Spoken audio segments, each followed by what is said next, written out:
Uh-oh, I'm in trouble.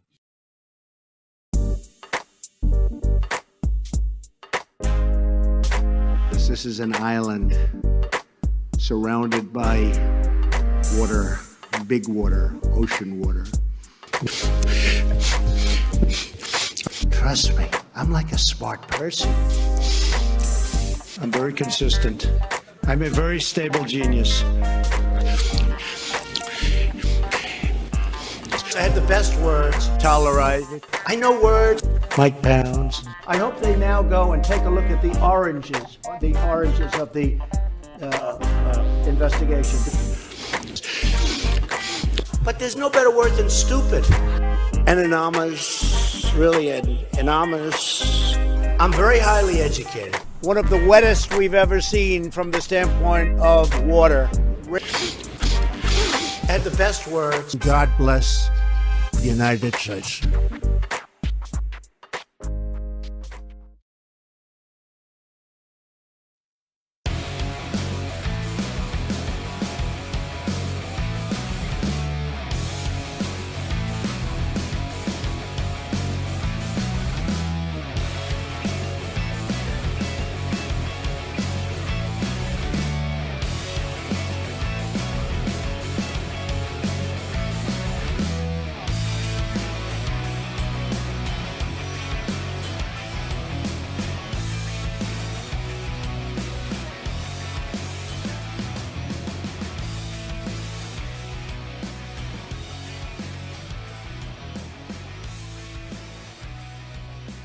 Around the nation, Waldorf Nation. Hey, everybody, welcome to the show. It's Tuesday, beginning of September. Hey, fall time. It's coming. Yes, can't wait for it. One of my favorite seasons, actually the favorite season. You got like apple cider, you got pumpkins, you got pumpkin pie, you got, like the leaves changing, you got cooler weather, at least for a while, before climate change makes the world nearly uninhabitable. We'll get to that. Nonetheless, happy September. It's also my birthday this month. So at the end. So that's, well, I guess it's not really something to look forward to because I'm getting old. I'm getting up there, guys and gals. So that's one of those things. Golden October. Not sure what that means. But maybe a decent November would be nice. One that does not involve Donald Trump. That would be fantastic. We'll see what happens. I got some friends that are very worried about Donald Trump basically beating Biden. Oh boy. So, and yeah, again, that's something to worry about. I would say campaign as if you're 10 points down because you never know what's going to happen. Again, a lot of us I personally had hope. No way Jeff's older than 34. Oh, I appreciate that. 36. Going to be 37. So thank you, Ash. I have a little bit of a baby face. So, that kind of gives it away, though. If I had a full head of hair, which, by the way, I actually started losing my hair in my 20s. So it was like 25 when everybody's like, just shave your head already. It's just not going to work. It's not going to work. It's not till later this month, but I appreciate that. Hey, one way to help is to, for my birthday is to either become a patron or, go to my fundraiser and help me buy a new stream computer. Would appreciate it. GoFundMe is in the link. In fact, let me put that in the chat here. So you people, if you're interested in doing so, if you're able to, help me out for my birthday month. Let's see. So there's that link, and it'll be in the description of the video and also in the stream.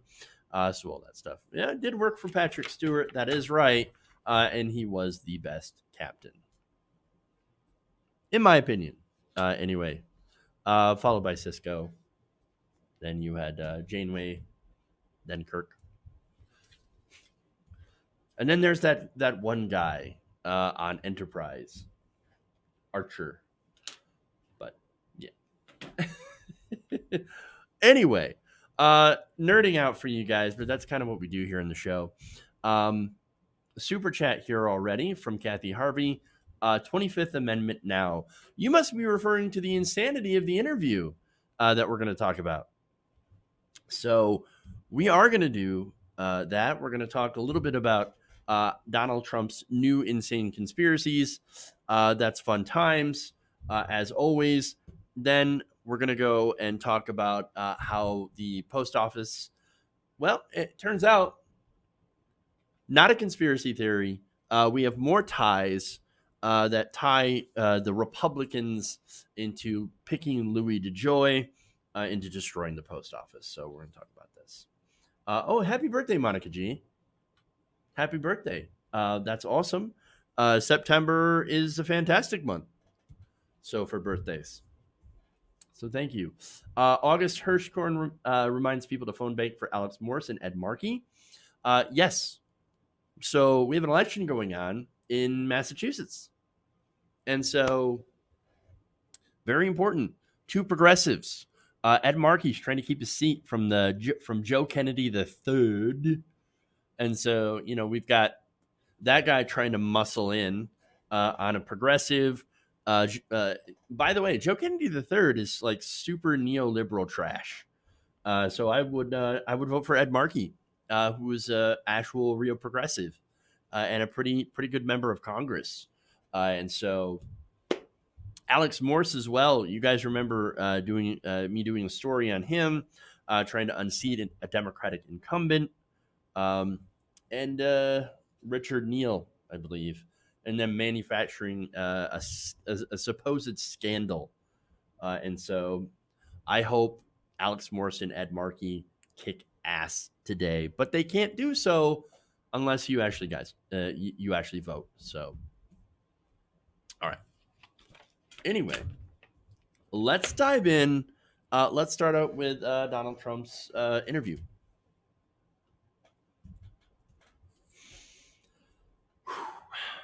All right. President Donald Trump dove into full conspiracy mode during an interview with Fox News' Laura Ingraham. Take a look. I'd like to mention Biden because he's not controlling anything. Who do you think is pulling Biden's strings? Is it former Obama people officials? that you've never heard of, people that are in the dark shadows, people that... What does that mean? That sounds like conspiracy theory. Dark shadows. No, what is people that you haven't heard of. They're people that are on the streets. They're people that are controlling the streets. We had somebody get on a plane from a certain city this weekend, and in the plane, it was almost completely loaded with thugs wearing these dark uniforms, black uniforms with gear and this and that. They're on a plane. Where's this? I'll tell you sometime, but it's under investigation right now. What? I'm sorry. What? We got people that you never even heard of. They're in the dark shadows. They're in the shadows. And then there's planes full of people in black, wearing black uniforms. Really? Why don't you name some names then? I would love to know, who these people are. You're the president of the United States. Why not name some names? Name and shame, guys. Name and shame. I'd love to see if there's some sort of weird, conspiracy black ops take over the United States. I would want to know, as I'm a patriot and a citizen of the United States. Oh, there is none. I mean, you can't. It's made up. It's made up. It's all fake news. There are no planes full of thugs. Okay. Actually, you know what? Scratch that. There is a plane full of thugs. It's called Air Force One. At least every time you and your, cabinet get on. But no, look. I mean, here we have just complete and utter insanity going on here. And that's the president of the United States. Going just full crazy, conspiracy mode with nothing obviously to back it up. Nothing. And again, he's president of the United States. You want to know who's actually controlling Joe Biden, by the way? You want to talk about that? I'll give you hints. The same people who control most of the people in the government. It's the people who write the checks. The campaign contributors, the millionaire and billionaire donors, large corporations, hedge funders that donate. These are the people that have influence in America, or at least in American politics. Not people in smoke-filled rooms. Okay, you don't have to be in a smoke-filled room. No, most likely you're going to be at a fundraiser. Okay, a swanky party fundraiser full of donors that people will go and bundle donations from to give to your presidential campaign. It's the people that sign the checks. Those are the people that run the country. It's not the people in Portland or Kenosha on the ground. Nobody's flying in planes all covered head to toe in black. That is complete nonsense. Okay? No, like the protesters in Kenosha and Portland, they have the least power in the system. That's why they're rioting. Okay? Some of them at least. That's why they're protesting, because they don't have power. They don't have power, and you've got it all. But understand what he's doing, right? He is spinning ridiculous conspiracies that he may or may not believe in. Who's to say if he actually, what he actually believes? Okay. But look, it doesn't even matter if he believes him or not. What matters is if the voters believe them. And there's a lot of Republican voters that do. And so you look, you got the QAnon, you got the Alex Jones people. And by the way, QAnon's not as fringe as we thought it was. Okay. There are millions of members who do believe, millions of people in this country who believe that Donald Trump is fighting a secret war against Hollywood elites and Democrat pedophiles. I mean, it's insane. It's crazy. And by the way, super ironic. For one, it actually hurts victims of real sex trafficking, by the way. And at the same time, he's done literally nothing to fight real sex traffickers. People like Jeffrey Epstein, Ghislaine Maxwell. Hasn't done a damn thing against them. Wished him well, actually. Wished Maxwell very well. Very well. Even though you knew, Epstein, I think he likes him a little bit on the young side. Oh, really? You might want to tell a court about that, perhaps. Look, again, facts don't seem to matter here because we have a president who benefits when people don't actually believe in objective reality. And that's what's going on. As one Twitter user points out, Elizabeth McLaughlin says, this is a direct endorsement of Q, and anyone who doesn't see that doesn't get what's happening. Everything to him right now is about mobilizing and militarizing the tiny base he has left to violence. So now, look, again, I think of Q. I'd laugh at QAnon, generally, right? Because they're batshit. They're crazy. And I always like to make the joke that the only Q that I recognize is John Delancey on, Star Trek The Next Generation. But, like, I got to start taking these people seriously because they believe in some serious stuff, seriously crazy stuff, and they have at least a decent amount of power. You have people that believe in this conspiracy theory that are winning their Republican primaries, that are getting into office. That is crazy stuff. Okay. And so as far as, mobilizing and militarizing the base, it's true. Look, he's defended Kyle Rittenhouse. He was the man, boy, I should say, the 17-year-old who was, who's been charged with murdering 2 people and shooting and maiming another. So that's violence, right? And then defending right-wingers in Portland who drove by protesters, with, armed with paintball guns, paintballs and pepper balls, perhaps, with bear mace. And they're just driving by these protesters and just opening fire, with these, yes, non-lethal munitions. And thank goodness it is non-lethal. But if you've ever been hit with a paintball, like, it hurts. So he says, no, paint, defensive weapon, right? You watch the videos. That don't look like they're defending themselves. I'm just saying. especially if you're just driving by in your truck, yelling threats and firing paintballs into the crowd. Though I guess at least we should be thankful that they're not using bullets yet. At some point, I'm really concerned that they will, especially since the president is saying insane kind of stuff. I mean, it is pretty dangerous. And as we get near to the election, I'm afraid that he's going to continue to ramp it up. And I'm also afraid that if he loses electorally, I'm afraid that he's one of those kind of people that won't leave. And that situation also really concerns me, because then what are the Democrats going to do? Are the Democrats going to get some balls and remove him if he doesn't want to go peacefully? Then what? I mean, what is going to happen here? And I am really, really afraid of what kind of crisis it's going to lead the country into. And maybe I'm wrong. Maybe I'm just like, freaking out over nothing. But at the same time, it's like, with this person, you don't really know what he's capable of. And more importantly, you have seen examples of what some of his more ardent followers are afraid of. So, yikes. Scary stuff. Hamburglar 2020. Okay. Well, I mean, look, it's better than any of the other choices that we have, I guess.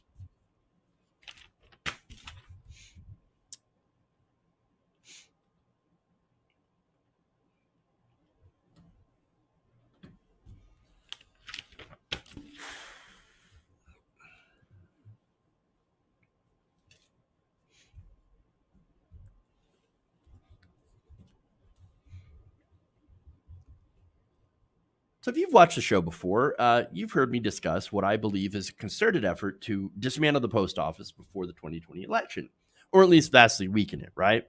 So now, the reason that I think that way is because, well, I mean, you heard Donald Trump basically admit it. He doesn't want mail-in voting because he thinks it'll put him at an electoral disadvantage.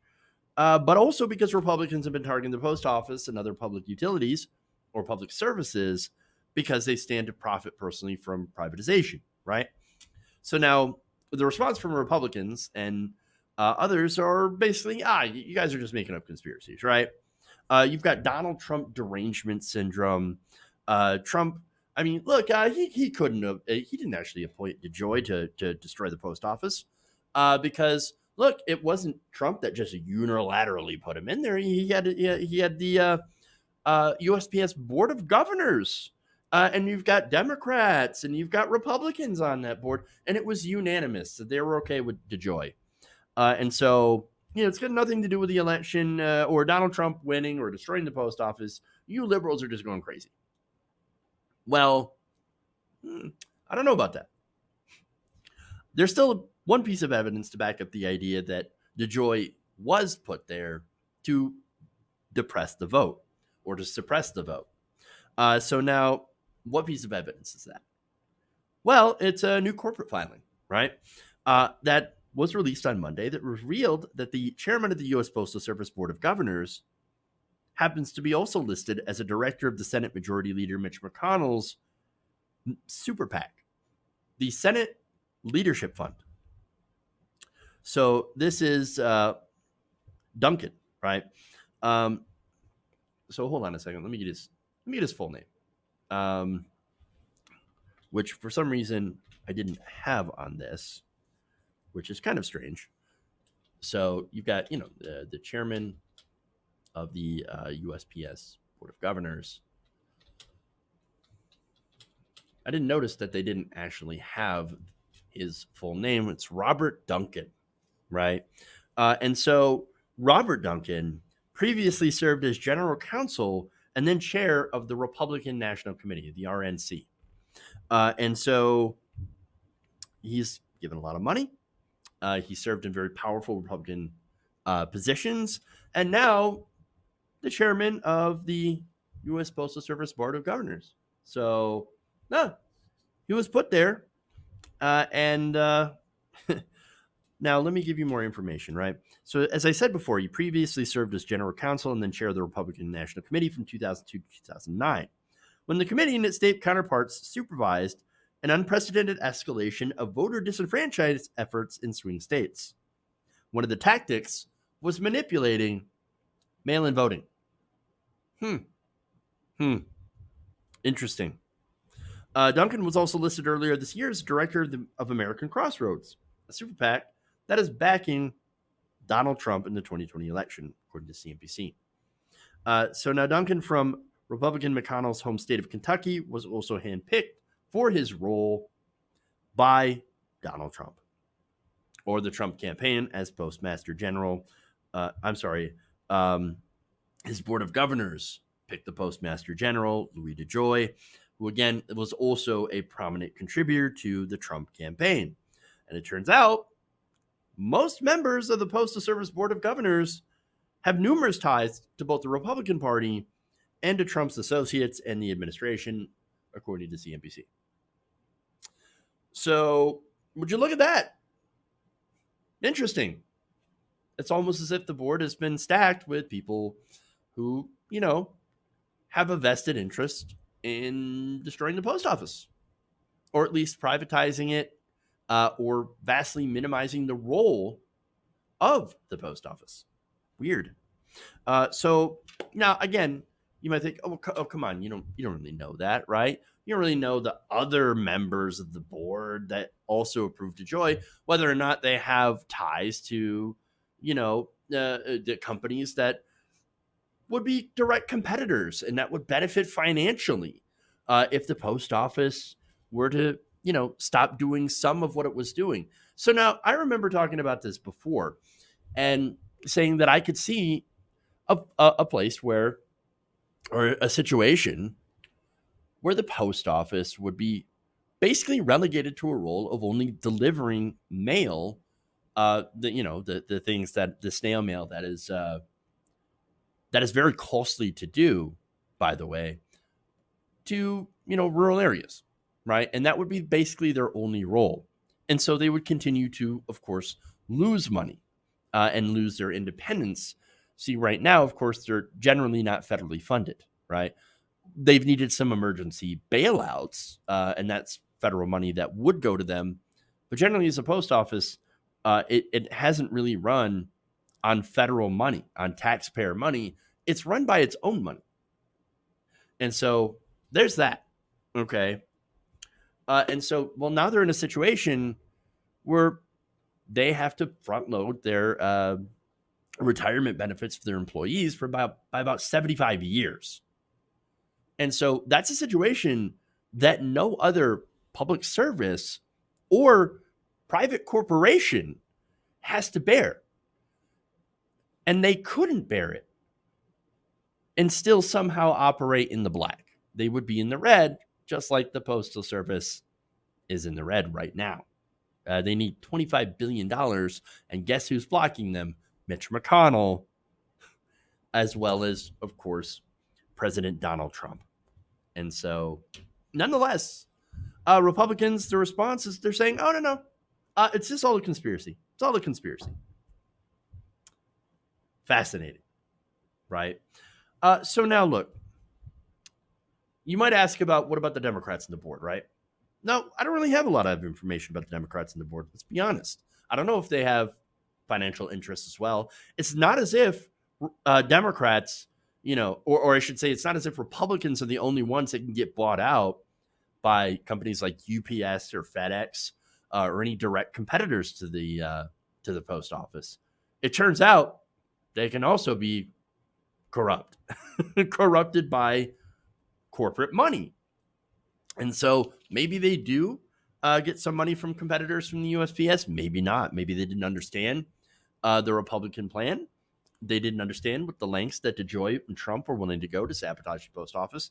As I noted, DeJoy has really, messed things up at the post office. And I'll explain how. But as far as the Democrats, maybe they don't know. Maybe they didn't really care. Maybe they're corrupt. I don't know. But what I do know is that 46 states have been warned that they will not be able to handle the bulk of mail-in ballots. Now, this is during coronavirus. This is during a time where we're going to rely on millions more mail-in ballots for this election as a result of COVID, as a result of them shutting down, states shutting down a lot of polling places and relying more on mail. Okay. And so mail-in ballots, by the way, are safe, they're effective, they're very secure for the most part. They have a very, very low rate of voter fraud. And so, like anything, of course, there is fraud, but it's actually incredibly low. And so,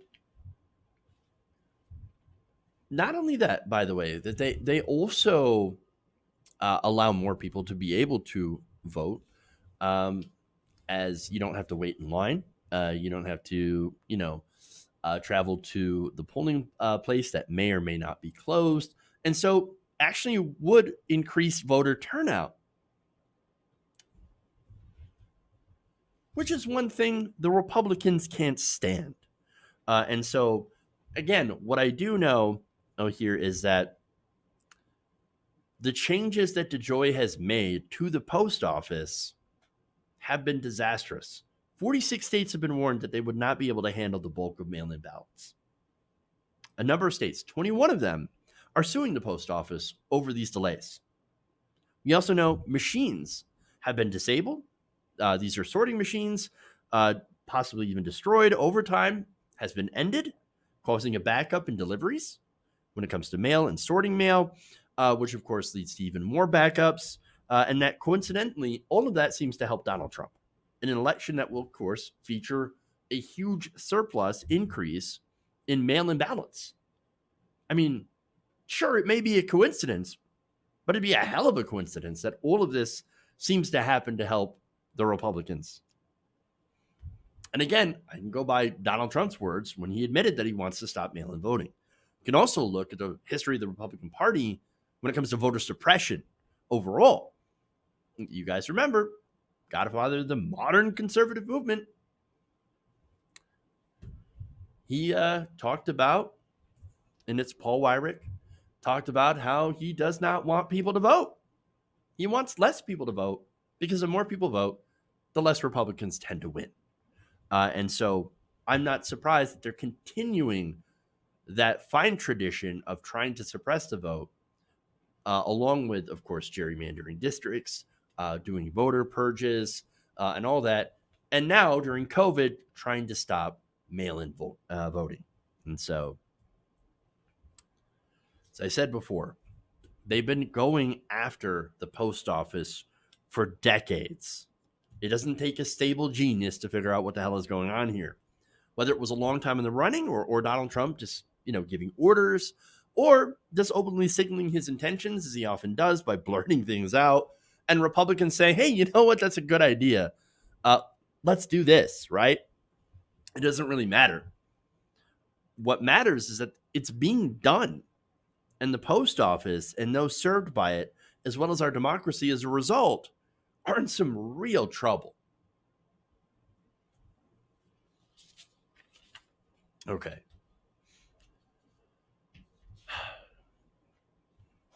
I'm going to take a break. We're going to come back. We've got more stuff.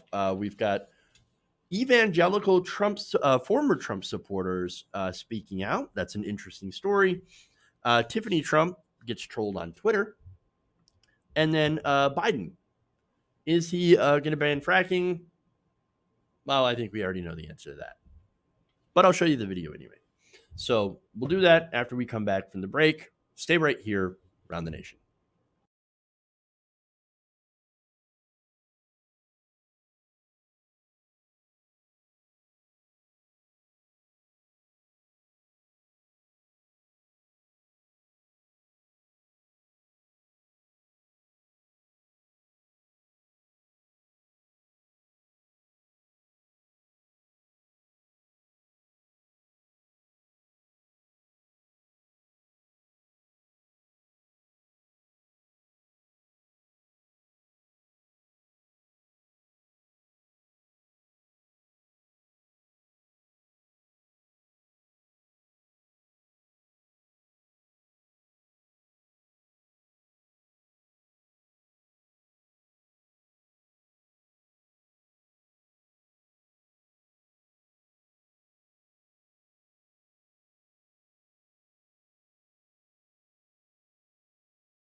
tighten up my meat.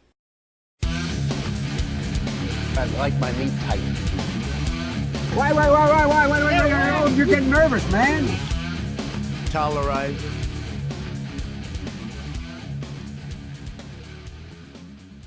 Welcome back to the show, Around the Nation, right here, Waldorf Nation.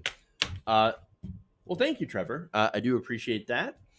So Trevor with the super chat. Red Pill also saying, with love from Antifa, every American soldier that lost their life during World War II fighting fascism was a member of Antifa. Yeah, all it is just you're just anti-fascist. And that's it. I love how Rand Paul is now saying, we're going to get the flight records and we're going to get all the funding records for Antifa. Like, okay, you're, for one, like you're a moron. Thanks, Rand Paul, for being an idiot, because there is no such thing. Antifa is not like a cohesive organization. It's not like you're dealing with like a third party or something like that, or like Acorn or something like. No, they're just decentralized people joined by an ideology of fighting against fascism, using whatever means they feel are appropriate. And sometimes, yes, that is violent. They can be violent means, which include like punching people like Richard Spencer, or throwing a milkshake at someone, or something like that. And so, yeah, okay, go ahead and do that. That's gonna. I'm. How many millions of dollars is Rand Paul going to spend investigating that, and not come up with anything? I mean, it's ridiculous. Yeah, okay, good luck. Good luck, sir. Go ahead and spend your time on that. Whereas you could actually spend your time fighting real fascism, right? By opposing some of Donald Trump's more authoritarian moves. You claim to be a libertarian. You claim to be for freedom and liberty. Well, then why don't you actually, show that by opposing Trump on more stuff? Because, like, I do even give Rand Paul credit when he introduces a decent bill, right?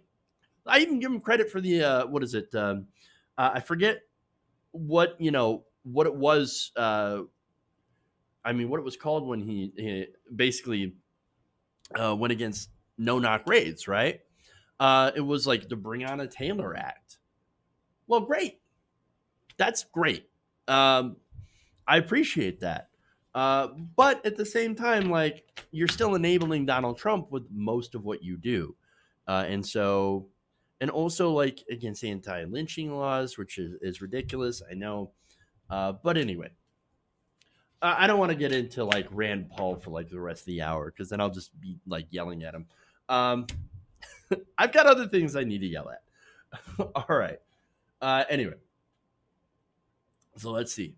Tony Izzo, thank you for the super chat. Appreciate that. Let's see. I think I'm caught up in the super chats. I want to thank some patrons, patreon.com/Jeff Waldorf, Amanda Rogers and Eric Husso. Thank you.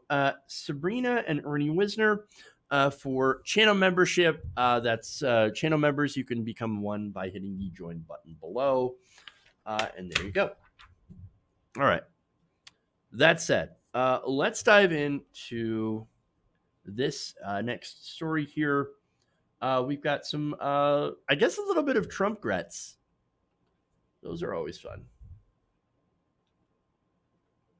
Why is that still the same?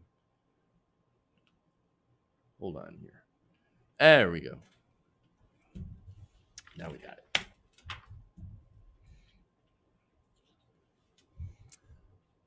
Former Trump-supporting evangelicals that helped carry him to victory in 2016 are taking a bit of a pause during this election. So now, an example of that is a recent op-ed in The Hill, where a couple of white evangelical voters have signaled their willingness to not cast their votes for Donald Trump, and say that there is a significant amount of people that are behind him that are thinking the same thing.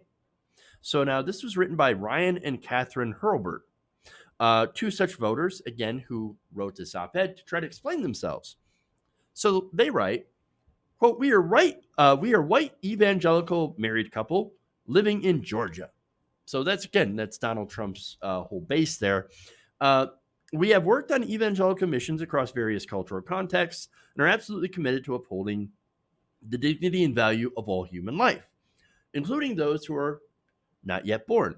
But having witnessed the negative effects that the administration has had on vulnerable people, particularly refugees and other immigrants, we are among the significant number of evangelical Christians who will not vote for the president again.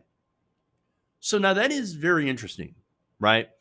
And look, I think it's really kind of up to you whether or not you want to take them at face value, take their words, and be like, I don't know, this.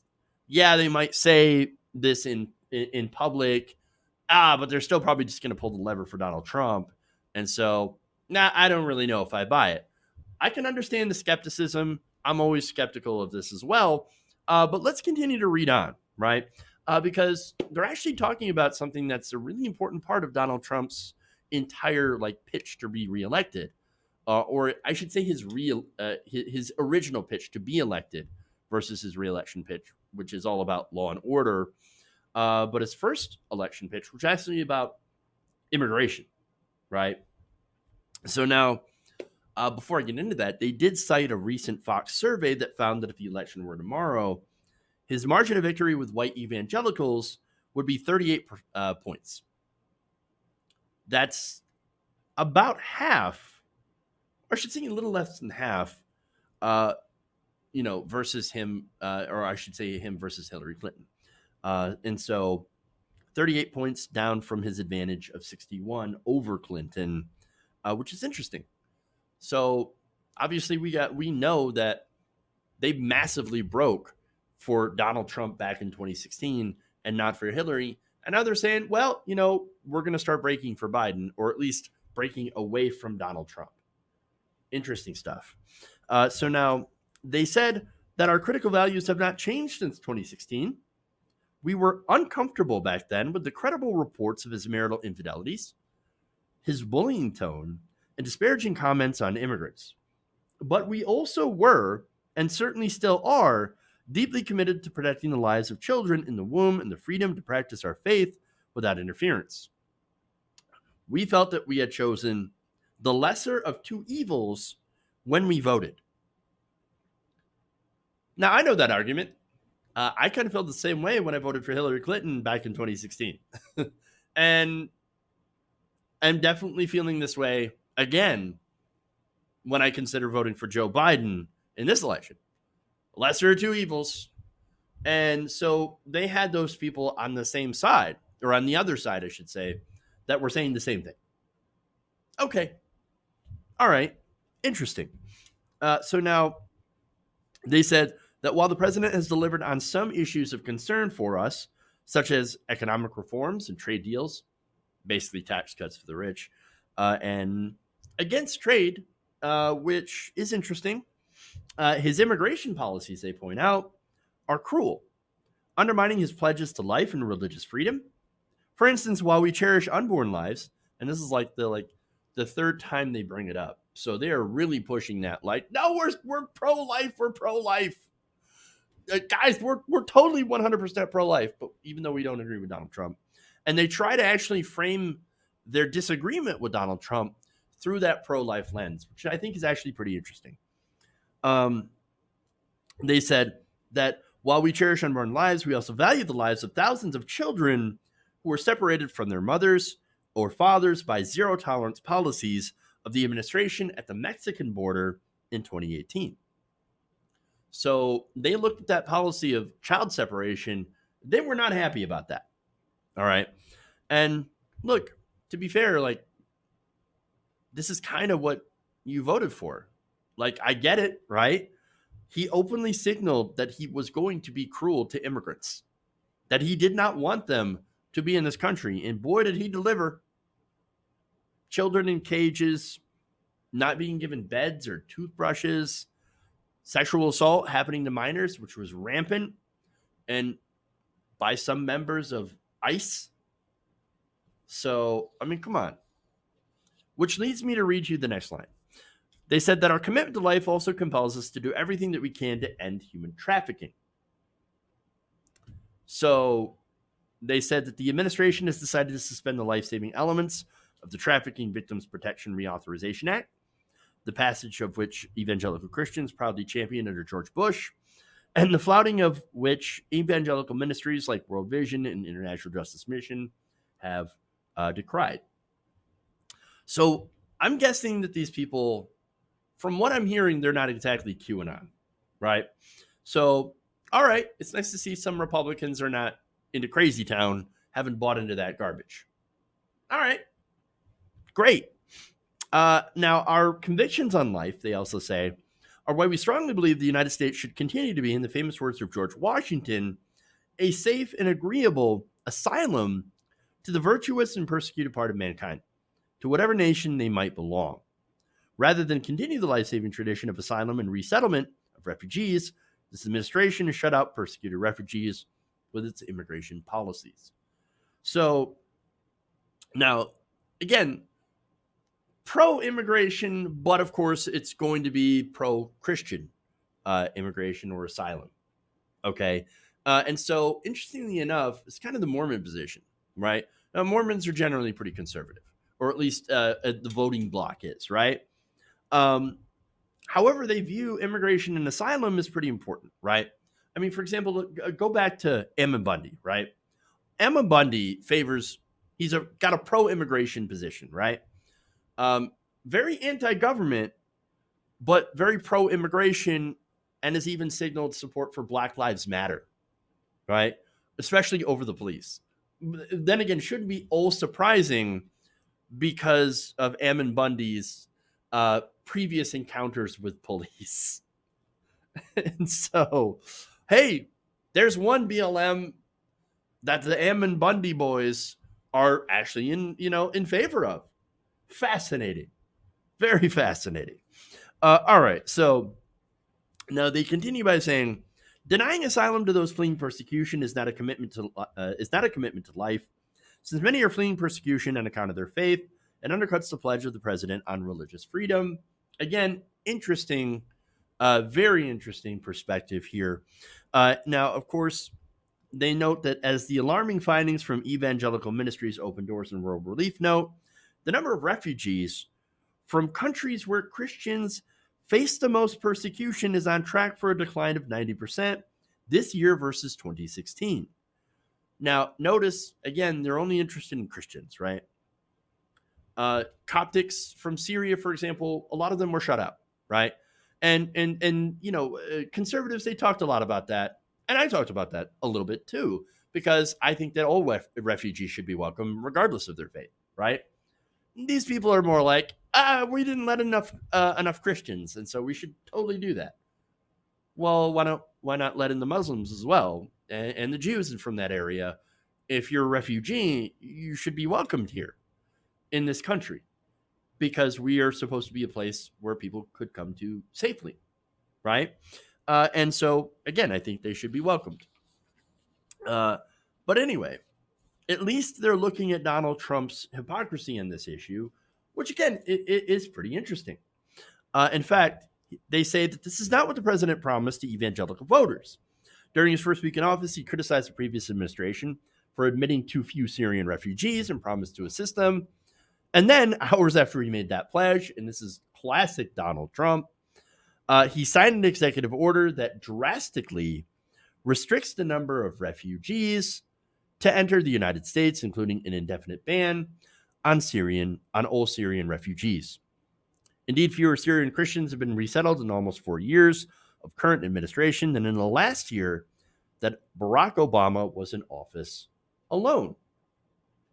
With these harsh policies, the president has lost our votes. So now they go on to say, and very quickly so, right, that it doesn't mean they're going to vote for Biden, obviously.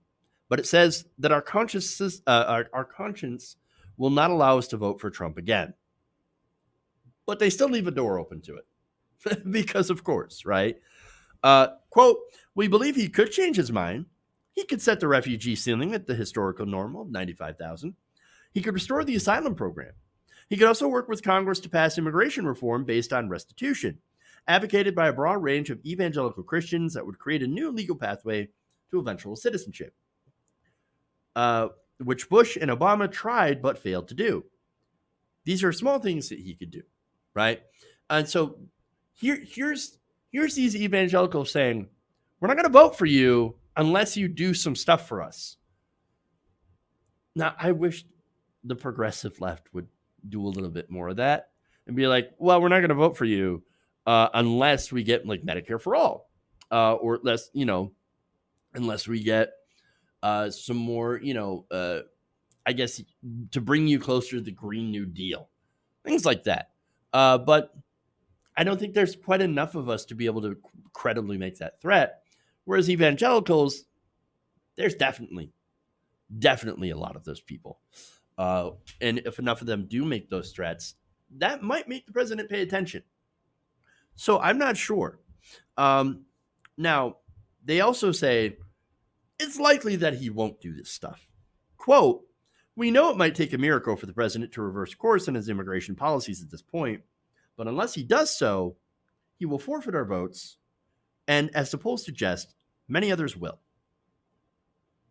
Look, I don't know if that's going to happen, and I don't know if that happens, what impact it would really have. I mean, you look at the polls, they're tightening up quite a bit, especially in certain swing states. And so there's certainly a case to be made that every vote is going to matter in this election. And so now, again, here's why the president won't do these things. I think the president wants the white nationalist vote. I think he's very intent on getting that vote. And that he believes that, well, you may not like me. I may not have done things that you want, but look at Biden. He's more evil. He's just like Hillary Clinton.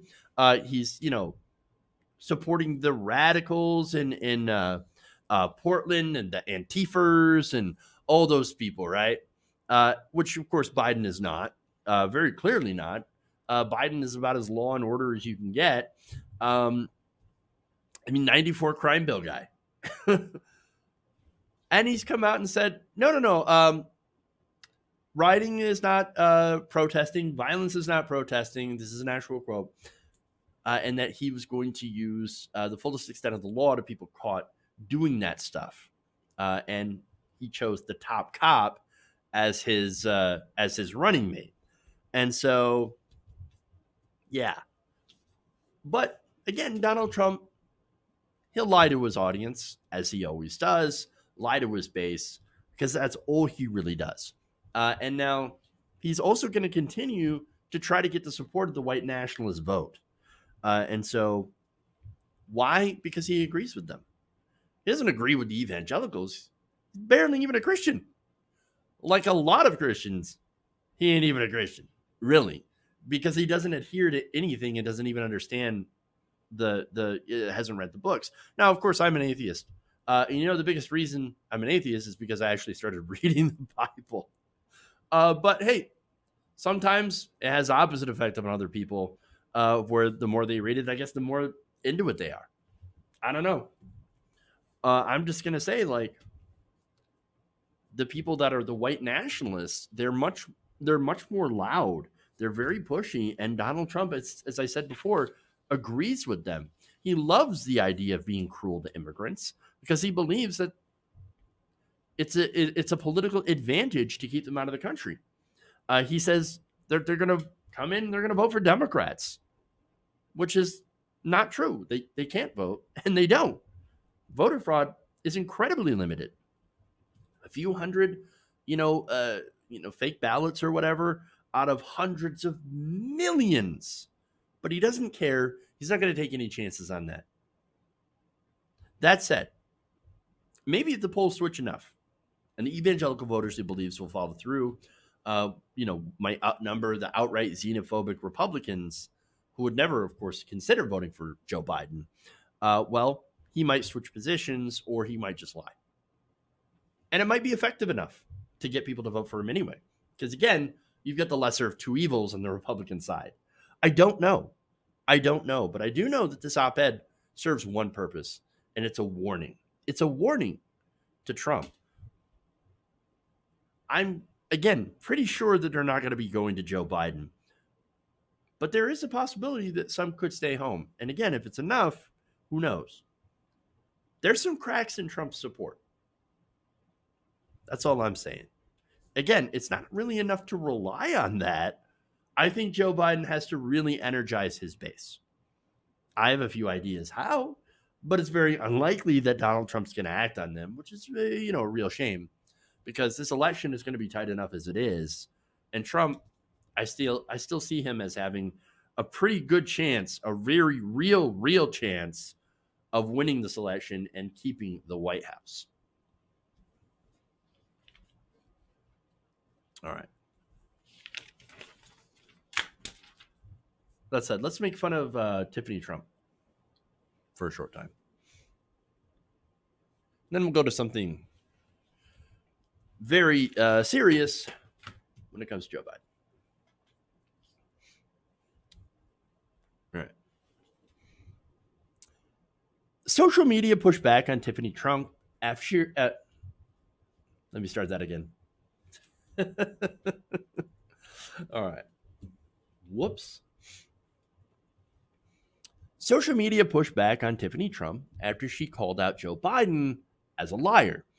So now the other Trump daughter, also known as not Ivanka, and the one Trump didn't say that he'd date, put out a message on social media saying, "Please stop lying, Joe. You may think we are too ignorant to see through the lies, but God knows the truth." So now what's the context for this? I don't know. Who knows, right? There's no idea. There's no tweet or anything that's connected to this. Doesn't point to anything that she says. She just says in general, stop lying. Maybe she's like bad at this. I don't know. Maybe she's terrible at social media.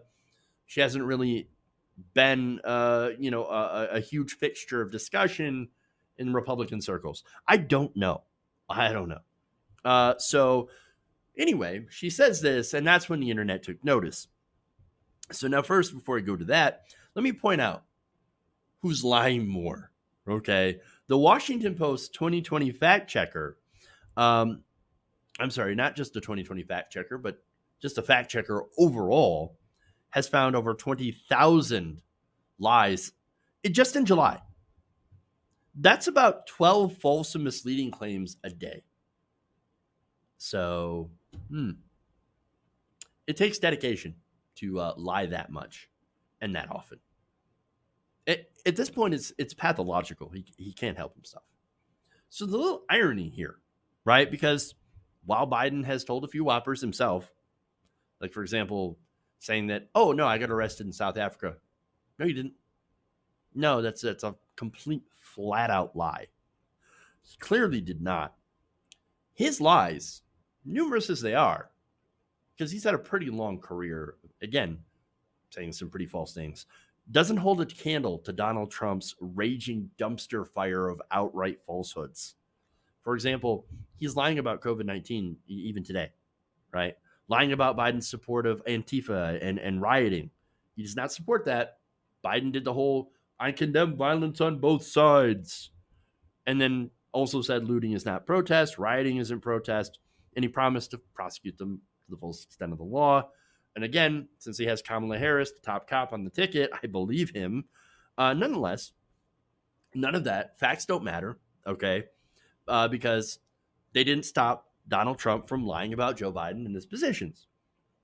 Now, here's the thing. From my perspective, I wish Biden were half as socialist as Donald Trump, the Republicans paint him as, right? He's literally the most conservative Democrat that we've had in this Democratic primary. Okay. So lies galore, right? So with that established, let me give you some of the responses here from Tiffany lying about Joe Biden. One says, your father says windmills cause cancer and people should drink bleach. Not exactly 100% what he said, but he did talk about injecting disinfectants, which you should not do, and also said the noise from windmills cause cancer, which they do not. It's amazing that I still have to point that out. Another person points out the irony of anyone in the Trump family invoking God is just too much. Hey, man, you guys don't remember 2 Corinthians 2 Furious? And that, the Bible is his favorite book. Favorite book. Another person points out, I always thought that she was the decent one. I guess not. I mean, yeah, she's a Trump. Though, to be fair, Mary seems like the most decent one, or the only decent one, I should say. And that's because she has been speaking out against Trump. But that's also after she got massively screwed over by Trump when it came to inheritance. So maybe that has something to do with it. I don't know. Another person says, I hope you say this to the president daily since his lies constantly about literally everything. Another person points out how embarrassing it is to watch a grown woman with a law school education so desperately pander for her daddy's love that she will never ever get. Kind of like Donald with Fred. Just saying. And finally, one person points out that, hey, she finally gets to be in the family. When you write the opposite, you get kicked out. So you praise Trump, you get to be part of the family and maybe get that inheritance, that sweet, sweet inheritance money. Or you get kicked out of the family and screwed over.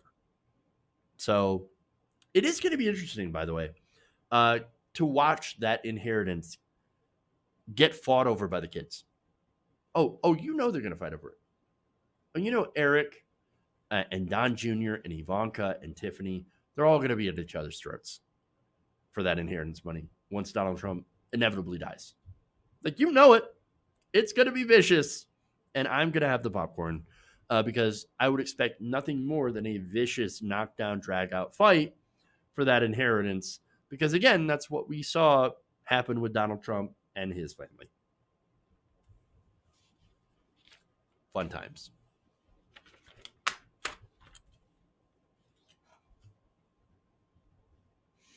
All right. Maybe now you'll remember her birthday. Oh, that's good. I love that. That's a great comment. All right.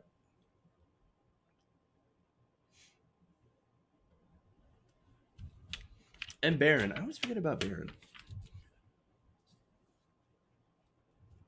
All right.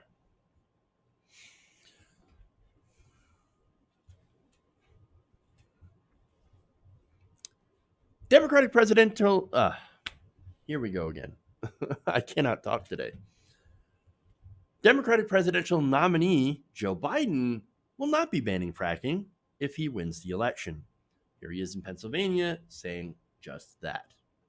With a clean energy strategy, that is a place for the energy workers right here in Western Pennsylvania. I am not banning fracking. Let me say that again. I am not banning fracking, no matter how many times Donald Trump lies about me. What? All right, so there it is, right? So, look, this was in response to something Trump had said earlier, saying that Biden would ban fracking and ban all these things, probably ban cows and hamburgers and, everything that's great. Everything that makes America, America, which is not true. So now fracking, of course, you guys know is responsible for contaminated groundwater in places like Pennsylvania and increasing earthquake activity in the shale region, as well as, of course, increasing methane emissions into the air, which is actually an incredibly potent greenhouse gas. It's what we don't need in the atmosphere. Despite that, Joe Biden says, oh, no, we're going to keep on going with the natural gas as part of my power plant, right? So we're going to keep doing fracking, and we're going to slowly get away from fossil fuels by something like 2035. But, we're still going to keep natural gas. So now some people say it's a bridge fuel. I'm actually going to say that if you think that it's a bridge fuel, I got a bridge to sell you, because they're going to milk that thing for as long as they can, as long as it remains profitable, because that's what corporations do, right? So now, lucky enough, oil prices right now, as a result of COVID, are pretty low. So fracking, they're not really, it's not much of a boom as it was before when oil prices were a lot higher. And so there will be a point where that will recover and fracking might expand and whatever, but it's going to be a while as we're in a bit of a recession. That said, right? Look, here's what I see this as, right? So this is Joe Biden, again, continuing the status quo from Obama. Sure. And also trying to avoid doing what Hillary did, which is actually kind of smart. So now what did Hillary Clinton do? Hillary Clinton went to coal country and said, I'm going to shut down coal plants. What are you doing? Like, you don't just go there and say, I'm going to shut down coal. Now, that said, I want to shut down coal. But if you're going to do that, you got to be like, hey, I do want to eventually shut down coal plants. But before we do that, we're going to make sure to build better jobs. We want better jobs for you guys. We want to make sure that you can transfer as soon as we have something that, like something somewhere for you to go, a better job with better pay, better benefits, that's less dangerous, that has less impacts on your health, right? And in the local environment, that doesn't literally remove mountaintops in the case of coal. Then, as soon as we have something better, that's when we can shut down the coal mines. Hillary Clinton did not have any context. And so she goes to coal company and says something completely dumb and ridiculous. Well, of course, you're not going to win that, right? Pennsylvania is a swing state. Very important. So you can't just go to, Pennsylvania and say, well, I'm going to ban fracking. Well, you got to have an alternative first. So that's politics 101. Okay. And again, I'm saying this is somebody who does want to ban fracking, right? Because I think that it is, again, dangerous, it's bad for the environment, and it causes all sorts of problems, right? So you got to do it smart. And maybe this is Joe Biden kind of trying to do it smart, except that, again, I don't believe that he's going to do anything different than what he just said. He's going to not ban fracking, and he's going to continue with a very centrist, pro-industry power plan, which, yes, will eventually move towards, eliminating fossil fuels because they are getting more expensive, and climate change is going to be very expensive, etc. But I don't think it's going to do it in time for what we really need. We need to do this. We need to do this fast. We got 10 years to go, and Biden's plan is not going to cut it, right? We're running out of time. I don't think we can afford to go back to an Obama era mixed energy plan, which still relies on fossil fuels. Donald Trump getting elected and having 4 years of basically ramping up oil and gas and pollution, and restricting, and the elimination of the restrictions on, coal plants and fossil fuels, which had increased for some time pollution levels. COVID, of course, was a little bit of a reprieve from that, slowing down pollution. But at the same time, we still lost time. And so that means that we need to be more aggressive when it comes to climate change. Okay. And again, my preference would be to ban fracking, but only after we set up alternative energy and jobs and also healthcare. And oh, right, that happens to be the Green New Deal. Of course, the Green New Deal that Biden is not in favor of. Now, I'm not saying that Biden's going to be worse than Trump on the climate. Are you insane? No, I'm not going to make that argument because it's objectively not true. But it's sort of like flooring the gas versus slowing it from 55 to 45. Okay. And so, yeah, we're going to hit that wall, and we're still going to hit it pretty fast. But with Trump, it's going to be hitting the wall sooner because we're going 180. We're bearing the speedometer, basically. And so, look, with Biden, we at least have a little bit of time, but that time, again, is running out. I mean, let me give you an example here. couple of months ago, there was a policy paper from an Australian think tank, right? It's a bit of a controversial paper, but it claims that climate change poses a near to midterm existential threat to human civilization. They say that there's a good chance that society could collapse as soon as 2050 if serious mitigation actions are not taken in the next decade. 2050, that's 30 years from now. I'm going to be in my 60s, right? I'm not really sure I want to spend my golden years dealing with climate change-induced societal collapse. For me, I was just hoping, a little bit of time at the beach, play some golf, not having to grab a shotgun to roam the irradiated desert wastes looking for a source of water. Not really interested in that. Okay, so thanks, a-holes, right? But nonetheless, right, these companies, hey, at least these companies got good shares for a while, so good share prices. But anyway, that said, no, I want to do something before that happens, okay? And so we don't have to have that disastrous future, okay? And so Biden, look, even though his plan does not support a ban on fracking, right?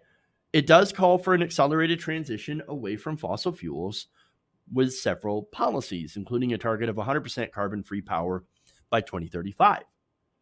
Okay, but that's still about 5 years too late. We've got a decade to avoid the worst, okay? If we're going by this paper, then we really need to get going on this, right? We need a Green New Deal, and we need it now. And so, look, you might think that I'm being alarmist, but we really do need to be alarmist. And more important than sounding the alarm is actually just doing something about it. Green New Deal is the best plan that we've got. And I think it's the only viable plan to avoid the worst outcomes, because we keep finding out that climate change is actually worse than we thought before, and that we actually have less time. And so we need to do something. Obviously, Trump's not the way. Trump's going to continue to lie and BS. And if he wins another 4 years, slam us into that wall. But Biden's got to do a lot better. And we are not getting the Green New Deal with Biden at this point. I've got very little hope for it. But I guess we've got to keep pushing. We've got to keep pushing Biden and hope that it has some sort of impact. Because really, if we don't, then we are screwed.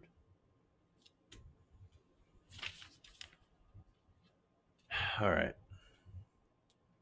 Well, that's all I got for you guys today. Thank you for going around the nation with me today.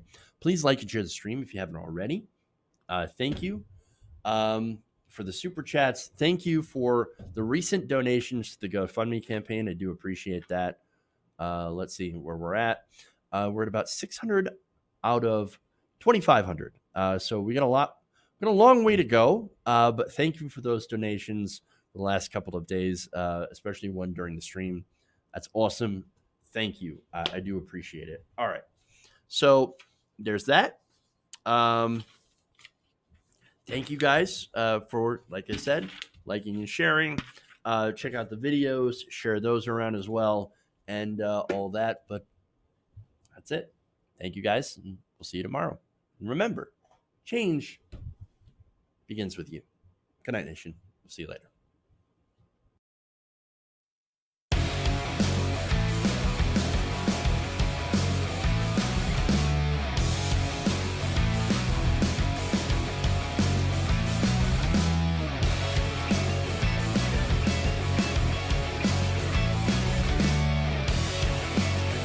Please clap. Tolerate. Wait, you're getting nervous, man. I like my meat tight. Tighten up my meat.